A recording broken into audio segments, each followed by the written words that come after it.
ਜਿਹੜੇ ਜਨਰਲ ਸੱਦੇ ਹੋਏ ਆ ਟਰੰਪ ਐਡਮਿਨਿਸਟ੍ਰੇਸ਼ਨ ਨੇ, ਉਹਨਾਂ ਦੀ ਜਿਹੜੀ ਮੀਟਿੰਗ ਚੱਲੀ ਸੀ 800 ਦੇ ਕਰੀਬ ਪੂਰੇ ਦੁਨੀਆ ਤੋਂ ਸੱਦੇ ਸੀ, ਜਿੱਥੇ-ਜਿੱਥੇ ਬੇਸਿਸ ਹੈਗੇ ਆ।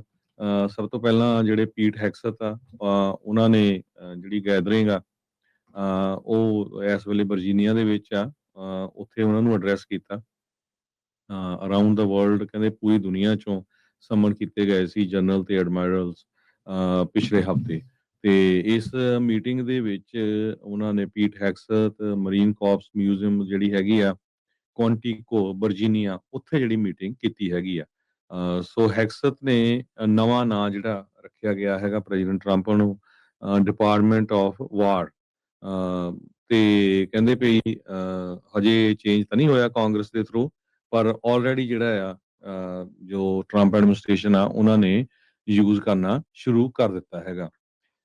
ਸੋ ਉਹਨਾਂ ਨੇ 10 ਨਵੇਂ ਡਾਇਰੈਕਟਿਵ ਜਿਹੜੇ ਆ ਜਾਰੀ ਕੀਤੇ ਹੈਗੇ ਆ, ਜਿਹਦੇ ਵਿੱਚ ਫਿਜ਼ੀਕਲ ਫਿਟਨੈਸ ਹੋਊਗੀ। ਕੁਛ ਕੁ ਜਿਹੜੇ ਸੀ ਜਨਰਲ ਜਿਹੜੇ ਆ ਉਹ ਥੋੜੇ ਭਾਰੇ ਸੀਗੇ, ਉਹਨਾਂ ਵੱਲ ਵੀ ਉਹਨਾਂ ਨੇ ਕਿਹਾ ਵੀ ਨਹੀਂ, ਇਹ ਤੁਸੀਂ ਮਿਲਟਰੀ ਦੇ ਵਿੱਚ ਆ ਤਾਂ ਐਨ ਫਿੱਟ ਹੋਣੇ ਚਾਹੀਦੇ ਹੈਗੇ ਆ। ਨਵੀਆਂ ਗਰੂਮਿੰਗ ਰਿਕੁਆਇਰਮੈਂਟਸ, ਵੀ ਵਾਲ ਰੱਖ ਸਕਦੇ ਨਹੀਂ ਹੈਗੇ, ਦਾੜੀ ਨਹੀਂ ਰੱਖ ਸਕਦੇ ਹੈਗੇ। ਇਹ ਹੁਣ ਸਿੱਖਾਂ ਦੀ ਇੱਥੇ ਪੋਜੀਸ਼ਨ ਕੀ ਹੋਊਗੀ, ਪਿਛਲੇ ਦਿਨਾਂ 'ਚ ਆਪਾਂ ਤੁਹਾਡੇ ਨਾਲ ਖਬਰ ਸਾਂਝੀ ਕੀਤੀ ਸੀਗੀ। ਤੇ ਉਹਨਾਂ ਨੇ ਟੌਕਸਿਕ ਲੀਡਰ ਨੂੰ ਵੀ ਸਲੈਮ ਕੀਤਾ ਹੈਗਾ, ਵੀ ਉਹਨਾਂ ਨੇ ਜਿਹੜਾ ਡਿਫੈਂਸ ਡਿਪਾਰਟਮੈਂਟ ਦਾ ਜਿਹੜਾ ਸਟੈਂਡਰਡ ਆ ਉਸ ਨੂੰ ਲੋਅਰ ਕਰ ਦਿੱਤਾ ਹੈਗਾ। ਸੋ 10 ਡਾਇਰੈਕਟਿਵ ਜਿਹਦੇ ਵਿੱਚ ਇਹ ਸਾਰੀਆਂ ਚੀਜ਼ਾਂ ਹੋਣਗੀਆਂ, ਉਹ ਇਸ਼ੂ ਕਰਨ ਜਾ ਰਹੇ ਹੈਗੇ ਆ। ਪ੍ਰੈਜ਼ੀਡੈਂਟ ਟਰੰਪ ਉਹਨਾਂ ਨੇ ਵੀ ਜਨਰਲਸ ਨੂੰ ਐਡਰੈਸ ਕੀਤਾ ਹੈਗਾ, ਉਹਦੇ ਵਿੱਚ ਇਹ ਕਿਹਾ ਵੀ ਆਪਾਂ ਦੇਖ ਰਹੇ ਹਾਂ ਵੀ ਕੀ ਸਿਚੁਏਸ਼ਨ ਜਿਹੜੀ ਆ ਉਹ ਚੱਲ ਰਹੀ ਹੈਗੀ ਆ ਇਸ ਟਾਈਮ ਦੇ ਉੱਤੇ। ਸਾਨੂੰ ਤੇ ਖਤਰਾ ਇੰਟਰਨਲੀ ਹੈਗਾ, ਕਿਸੇ ਵਰਦੀ ਵਾਲੇ ਬੰਦੇ ਤੋਂ, ਬਾਹਰ ਵਾਲੇ ਮੁਲਕ ਤੋਂ ਨਹੀਂ। ਇੰਟਰਨਲੀ ਕਹਿੰਦੇ ਸਾਨੂੰ ਜ਼ਿਆਦਾ ਖਤਰਾ ਹੈਗਾ ਆ। ਉਹਨਾਂ ਨੇ ਜਿਹੜਾ Nobel peace prize, peace negotiation between Israel and Hamas, ਇਹ ਸਾਰਾ ਕੁਝ ਜਿਹੜਾ ਆ ਡਿਸਕਸ ਕੀਤਾ ਹੈਗਾ। ਪ੍ਰੈਜ਼ੀਡੈਂਟ ਟਰੰਪ ਉਹਨਾਂ ਦਾ ਜਿਹੜਾ ਐਡਮਿਨਿਸਟ੍ਰੇਸ਼ਨ ਆ ਉਹ $1 ਟ੍ਰਿਲੀਅਨ ਕਮਿਟ ਕਰ ਰਿਹਾ ਸਨ 2026 ਦੇ ਲਈ, ਮਿਲਟਰੀ ਦੇ ਲਈ। ਤੇ ਇਹਨਾਂ ਨੇ ਜੋ ਗਵਰਨਮੈਂਟ ਸ਼ਟਡਾਊਨ ਹੋਣੀ ਹੈਗੀ ਆ, ਅੱਜ ਰਾਤ ਤੱਕ ਜੇ ਡੀਲ ਨਾ ਬਣੀ, ਉਹਦੇ ਸੰਬੰਧ ਦੇ ਵਿੱਚ ਦੋਨਾਂ ਲੀਡਰਾਂ ਨੇ, ਨਾ ਹੀ ਪ੍ਰੈਜ਼ੀਡੈਂਟ ਟਰੰਪ ਨੇ ਤੇ ਨਾ ਹੀ ਹੈਗਸਥ ਨੇ ਕੁਝ ਵੀ ਡਿਸਕਸ ਕੀਤਾ। ਸੋ ਕਹਿੰਦੇ ਭਈ ਐਕਟਿਵ ਡਿਊਟੀ ਟਰੂਪਸ ਉਹਨਾਂ ਨੂੰ ਵਾਪਸ ਵਿਲ ਜਿਹੜਾ ਡਿਪਲੋਏ ਕੀਤਾ ਜਾਊਗਾ, ਈਵਨ ਦੋ ਉਹਨਾਂ ਦੀ ਜਿਹੜੀ ਪੇ ਆ ਉਹ ਲੇਟ ਵੀ ਹੋ ਜਾਵੇ। ਜੀ ਬਿਲਕੁਲ। ਸੋ ਕਹਿੰਦੇ ਵੀ ਮਿਲਟਰੀ ਨੂੰ ਰੀਸ਼ੇਪ ਬੇਸਿਕਲੀ ਕਰ ਰਹੇ ਆ। ਕਹਿੰਦੇ ਵੀ ਵਾਰੀਅਰ ਸਪਿਰਿਟ ਰੀਅਵੇਕਨਿੰਗ ਇਸ ਪਾਸੇ ਵੱਲ ਨੂੰ ਆ। ਇਹ ਕੋਡ ਵਰਡ ਨੇ ਕਿਸੇ ਚੀਜ਼ ਦੇ ਲਈ, ਇਹ ਤਾਂ ਆਉਣ ਵਾਲਾ ਸਮਾਂ ਜਿਹੜਾ ਉਹ ਦੱਸੇਗਾ। ਸੋ ਸਟਰੈਂਥ ਦੇ ਵਿੱਚ ਜਿਹੜਾ ਕਹਿੰਦੇ ਵੀ ਦਿਖਾਇਆ ਜਾ ਰਿਹਾ ਵੀ ਅਸੀਂ ਹੁਣ ਤਾਕਤਵਰ ਆ। ਸੋ ਉਸ ਪਾਸੇ ਵੱਲ ਨੂੰ ਜਿਹੜੀ ਉਹ ਗੱਲ ਜਿਹੜੀ ਉਹ ਵੱਧ ਰਹੀ ਹੈਗੀ ਆ। ਸੋ ਕਾਫੀ ਵੱਡੀ ਮੀਟਿੰਗ ਸੀਗੀ।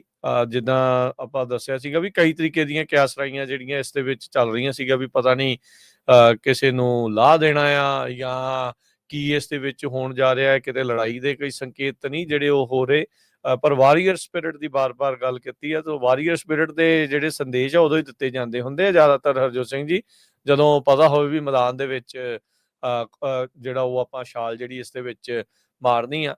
ਸੋ ਇਹ ਹੁਣ ਦੇਖਦੇ ਆ, ਪਰ ਇਹ ਆ ਵੀ ਮਿਲਟਰੀ ਨੂੰ ਇੱਕ ਵਾਰੀ ਪੂਰਾ ਉਹਨਾਂ ਨੇ ਨਵਾਂ ਰੰਗ ਰੂਪ ਜਿਹੜਾ ਉਹ ਦੇ ਰਹੇ ਹੈਗੇ ਆ।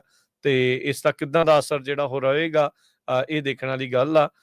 ਦੁਨੀਆ ਦੇ ਵਿੱਚ ਸਭ ਤੋਂ ਵੱਡਾ ਜਿਹੜਾ ਬਜਟ ਜੇ ਕਿਸੇ ਮੁਲਕ ਦੀ ਮਿਲਟਰੀ ਦਾ ਆ, ਉਹ ਅਮਰੀਕਨ ਮਿਲਟਰੀ ਦੇ ਲਈ ਹੁੰਦਾ ਆ। ਛੋਟੇ ਮੋਟੇ ਕਈ ਦੇਸ਼ਾਂ ਦੀਆਂ GDP ਮਿਲਾ ਕੇ ਤਾਂ ਉਹਨਾਂ ਇਹ ਸਾਲਾਨਾ ਜਿਹੜਾ ਖਰਚਾ ਆ ਮਿਲਟਰੀ ਦੇ ਉੱਤੇ ਅਮਰੀਕਾ ਵਾਲੇ ਜਿਹੜੇ ਉਹ ਲਾ ਦਿੰਦੇ ਆ। ਸੋ ਉਹਨਾਂ ਦੇ ਹਿਸਾਬ ਦੇ ਨਾਲ ਹੁਣ ਅੱਗੇ ਜਿਹੜਾ ਉਹ ਜਿਹੜਾ ਉਹ ਕਰਨਗੇ। ਸੋ ਕਈ ਜਿਹੜੇ ਇਨ ਪਰਸਨ ਸੀਗੇ, ਕਈ ਜਿਹੜੇ ਉਹ ਆਨਲਾਈਨ ਉਹਨਾਂ ਨੇ ਜਿਹੜਾ ਉਹ ਹਾਜ਼ਰੀ ਜਿਹੜੀ ਉਹ ਭਰੀ ਆ। ਤੇ ਆਈ ਥਿੰਕ ਉਹ ਗੱਲ ਵਧੀਆ ਰਹੀ ਹਰਜੋਤ ਸਿੰਘ ਜੀ, ਵੀ ਜਿਹਦੇ ਵਿੱਚ ਜਿਸ ਤਰੀਕੇ ਦੇ ਨਾਲ ਕਹਿੰਦੇ ਆ ਵੀ ਹਾਂ ਭਾਈ ਆ ਢਿੱਡਾਂ ਵੱਲ ਜਿਹੜਾ ਜਿਹਾ ਮਾੜਾ ਜਿਹਾ ਨਜ਼ਰ ਮਾਰੋ, ਵੀ ਜਰਨਲ ਇਦਾਂ ਦੇ ਨਹੀਂ ਜਿਹੜੇ ਉਹ ਹੋਣੇ ਜਿਹੜੇ ਉਹ ਚਾਹੀਦੇ। ਸੋ ਲੈਟਸ ਸੀ ਜਿਹੜਾ ਉਹ ਕੀ ਇਸ ਦੇ ਵਿੱਚ ਬਣਦਾ ਆ। ਟਰੰਪ ਹੋਣਾ ਨੇ ਵੀ ਰੈਫਰ ਕੀਤਾ ਵੀ ਕਹਿੰਦੇ ਵੀ ਸਪੀਚ ਦੇ ਵਿੱਚ ਕਹਿੰਦੇ ਵੀ 2 N ਵਰਡਸ ਨੇ ਤੇ ਆਪਾਂ ਦੋਨੋਂ ਹੀ ਜਿਹੜੇ ਉਹ ਨਹੀਂ ਵਰਤ ਸਕਦੇ ਹੈਗੇ। ਸੋ ਕਹਿੰਦੇ ਵੀ ਕਈ ਤਾਂ ਆਮ ਹੀ ਵਰਡ ਆ ਉਹਨਾਂ ਨੂੰ ਜਿਹੜਾ ਉਹ ਵਰਤਦੇ ਰਹਿੰਦੇ ਆ। ਸੋ ਇਹ ਚੀਜ਼ਾਂ ਜਿਹੜੀਆਂ ਉਹ ਨਹੀਂ ਕਰਨੀਆਂ ਜਿਹੜੀਆਂ ਉਹ ਚਾਹੀਦੀਆਂ। ਸੋ ਡਿਪਾਰਟਮੈਂਟ ਆਫ ਡਿਫੈਂਸ ਦੇ ਜਿਹੜੇ ਸਕੱਤਰ ਪੀਟ ਹੈਗਸਥ ਆ, ਉਹਨਾਂ ਨੇ ਜਿਹੜਾ ਉਹ ਕਿਹਾ ਵੀ ਕਹਿੰਦੇ ਵੀ ਜਿਹੜੀਆਂ ਡੇਂਜਰਸ ਸਿਟੀਜ਼ ਆ ਉਹਨਾਂ ਨੂੰ ਆਪਾਂ ਟ੍ਰੇਨਿੰਗ ਗਰਾਊਂਡ ਦੇ ਲਈ ਵਰਤਣਾ ਹੈ ਮਿਲਟਰੀ ਦੇ ਲਈ। ਸੋ ਕਹਿੰਦੇ ਵੀ we could use some of the dangerous cities at training grounds for our military urban areas ਦੇ ਲਈ। ਸੋ ਇਹ ਉਹੀ ਚੀਜ਼ ਆ ਹਰਜੋਤ ਸਿੰਘ ਜੀ, ਮੁਲਕ ਦੀ ਫੌਜ ਮੁਲਕ ਦੇ ਬਸ਼ਿੰਦਿਆਂ ਦੇ ਉੱਤੇ ਜਿਹੜੀ ਉਹ ਲਾਉਣੀ ਹੈ। ਪਹਿਲੋਂ ਵੀ ਇਤਿਹਾਸ ਵੀ ਗਵਾਹ ਆ ਵੀ ਇਹ ਚੀਜ਼ ਚੰਗੀ ਨਹੀਂ ਰਹੀ ਹੁੰਦੀ। ਸੋ ਉਸੇ ਤਰੀਕੇ ਦੇ ਨਾਲ ਜਿੱਦਾਂ ਆਪਾਂ ਦੇਖਿਆ ਵੀ LA 'ਚ, ਸ਼ਿਕਾਗੋ 'ਚ, ਪੋਰਟਲੈਂਡ ਦੇ ਵਿੱਚ ਜਿਹੜੇ ਨੈਸ਼ਨਲ ਗਾਰਡਸ ਟਰੂਪਸ ਜਿਹੜੇ ਉਹ ਲਾਈ ਜਾ ਰਹੇ ਆ, ਤਾਂ ਹੀ ਉਸ ਦਾ ਕਿਤੇ ਨਾ ਕਿਤੇ ਕਾਫੀ ਵਿਰੋਧ ਵੀ ਲੋਕਾਂ ਦੇ ਵਿੱਚੋਂ ਜਿਹੜਾ ਉਹ ਜਤਾਇਆ ਜਾ ਰਿਹਾ।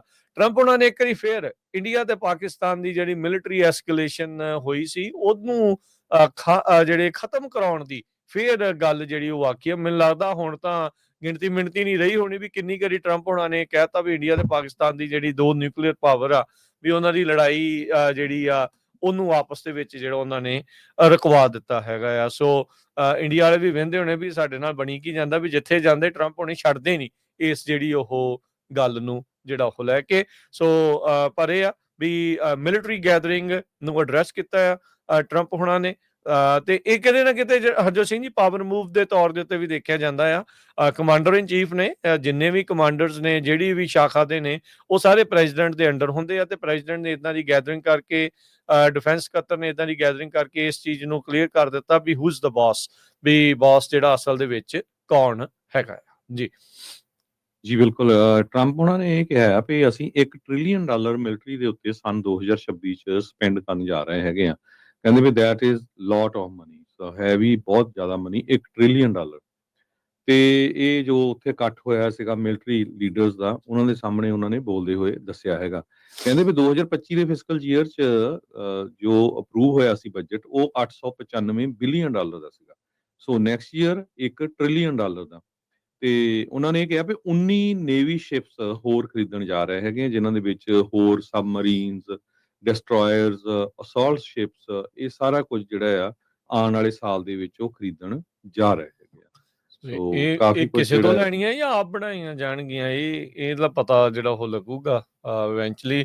ਜ਼ਿਆਦਾਤਰ ਅਮਰੀਕਾ ਜਿਹੜਾ ਵੀ ਸਮਾਨ ਆ ਉਹ ਮਿਲਟਰੀ ਦਾ ਖੁਦ ਆਪ ਤਿਆਰ ਕਰਦਾ, ਆਪ ਜਿਹੜਾ ਉਹ ਬਣਾਉਂਦਾ ਆ।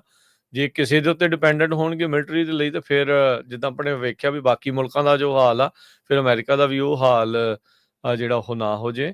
ਸੋ ਇਹ ਦੇਖਣ ਵਾਲੀ ਜਿਹੜੀ ਉਹ ਗੱਲ ਰਹੇਗੀ। ਇਹਦਾ ਮਤਲਬ ਆ ਵੀ ਸ਼ਾਇਦ ਬੇੜਿਆਂ ਦੇ ਵਿੱਚ ਐਡ ਜਿਹੜਾ ਉਹ ਕੀਤਾ ਜਿਹੜੇ ਉਹ ਜਾਣਗੇ ਇਹ ਨਵੇਂ ਸ਼ਾਇਦ ਬਣਾਉਣੇ ਤਾਂ ਇਹਨਾਂ ਨੇ ਆਪ ਹੀ ਜਿਹੜੇ ਉਹ ਆਪੋ ਆਪਣੀਆਂ ਜਿਹੜੀਆਂ ਫੈਸਿਲਿਟੀਜ਼ ਦੇ ਵਿੱਚ ਹੀ ਹੋਣਗੀਆਂ।